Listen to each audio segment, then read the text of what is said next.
ขอเจริญพรยมพ่อยมแม่พี่ๆทุกท่านทุกคนเดี๋ยวจับกล้องให้หน่อยอันนี้เป็นเน่นเนาะเน่นน้อยอยู่น้องเขียวเอาจับกล้องน้องพี่เดี๋ยวน้องพี่จะทักทายเนาะทำหน้ามาจะจับซื่อๆจับซื่อขอเจริญพรยมพ่อยมแม่พี่ทุกท่านทุกคนที่กำลังติดตามรับชมYouTube คนต่างถิ่นสตูดิโอเนาะตอนนี้หลวงพี่มาอยู่ที่สะพานของ ใหญ่ที่สุดของเมืองงอยอำเภองอยก็คือน้องเขียวนั่นเองเนาะ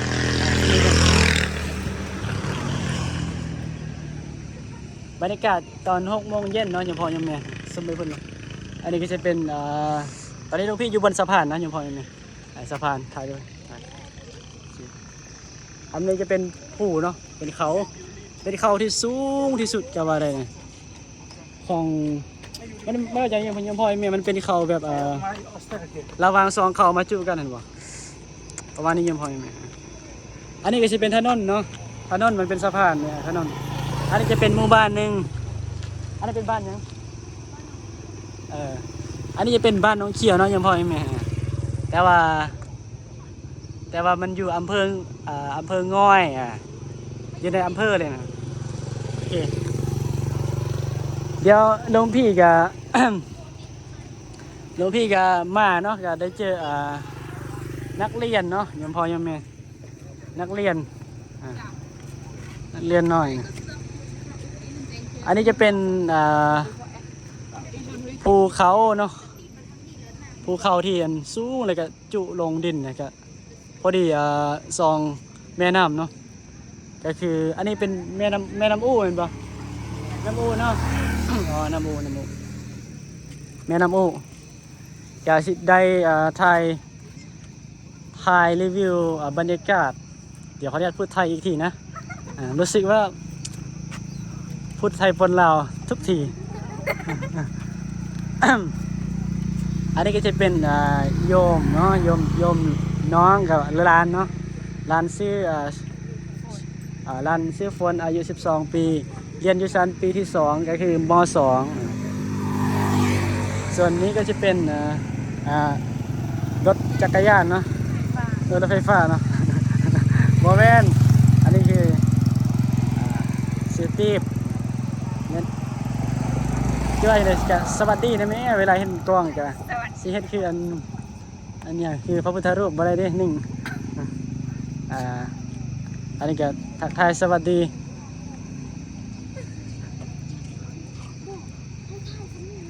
สวัสดีค่ะหนูชื่อไข่โมโอ้โมบ่อ๋ออันนี้คือน้องโมน้องโมอันนี้น้องไข่ดาวอันนี้ไข่เจียวอันนี้ยังไข่ต้มจะซื้อยังสวัสดีบ่เป็นยังสวัสดีแบบ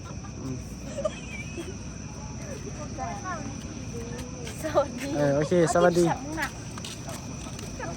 บอสสวัสดีก็คือเวลาเห็นผ้าต้องนบนะความหมายสวัสดีโอเคนี่นะเดี๋ยวจะไปสัมภาษณ์เด็กน้อยข้างหน้าต่อเนาะอันทุกคนเดี๋ยวไปกับน้องพี่เด้อเดี๋ยวเขาซิตี้แหละโอเคเดี๋ยวขอบใจเด้อขอบใจอย่าลืมเข้าไปเบิ่งTikTok เด้อไปเบิ่งคลิปเพิ่นใน TikTok เนาะเราพี่ลง TikTok เด้อวางวันนี้เลยตกกระบอกเป็นยังเนาะโอเคเดี๋ยวเน้นที่กล้องแป๊บ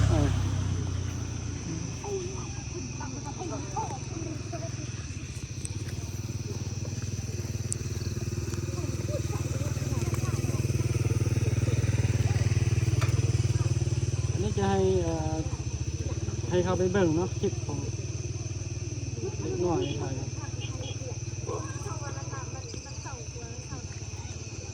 รับเพจแต่ไม่ได้แบบเพจนะแต่เราจะลงติ๊กต็อกผมพอเบิ่งติ๊กต็อกขอบใจเฮ้ยต่อไปนี่เขา เราจะไปสัมผัสผู้ใดดีเนาะลืมเอาอันนั้นมาปะโอ้มอมลืมถ่ายรูปกันบ่เนาะมันนี่มืดปะถ่ายรูปกันบ่5 นาทีแล้วตอนนี้นะเกี่ย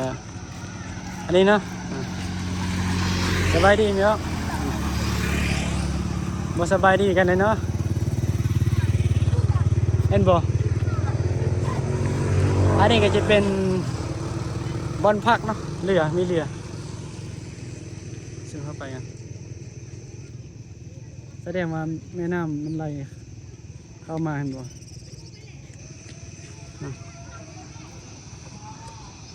เดี๋ยวสิมา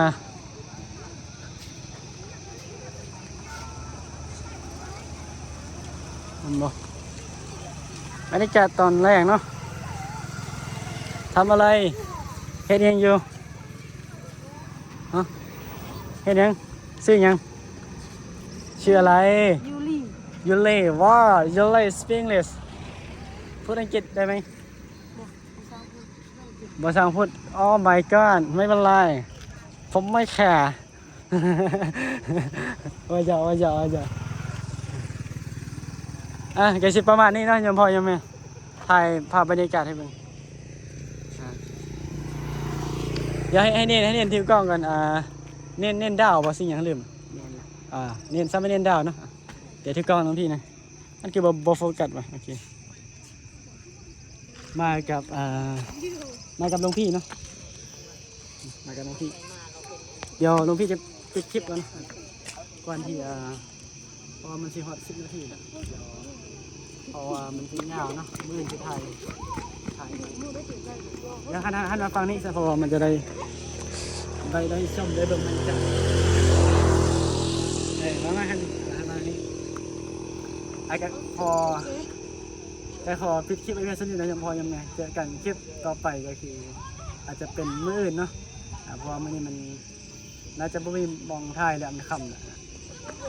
อันนี้จะเป็นครั้งแรกของน้องพี่เนาะที่ได้มาสถานที่แห่งนี้เนาะทำว่าน้องพี่เคยมาครั้งหนึ่งแต่มันนานแล้วปีไม่นานปีที่แล้วมาหมายถึงมาแบบมีเวลาแค่ชั่วโมงเดียวนะมารีบไม่มีโอกาสถ่ายรูปหรือมาเดินมาเบิ่งชมบรรยากาศเนาะว่ามาจะมาตอนเช้าไปกับฟ้ากับน้องพี่กันเลยมารอบนี้กันเลยที่โอกาสเพราะว่าเอาที่มาภาพบนภาพป่าเนาะภาพป่าสามัคคีน้องพี่มาที่มาพักกับวัดบ้านนี่แหละกับวัดสมณีนี่แหละวัดลุงเพื่อนวัดลุงที่คุ้มแพงเนาะนี่ก็เลยที่โอกาสนี่เล็กน้อยนะเดี๋ยวซึมว่าจะสิขอคลิปอีกเพียงเท่านี้ก็ยังไม่ได้เจอกันคลิปต่อไปเอาเจริญพรสวัสดีสบายดีเจอกัน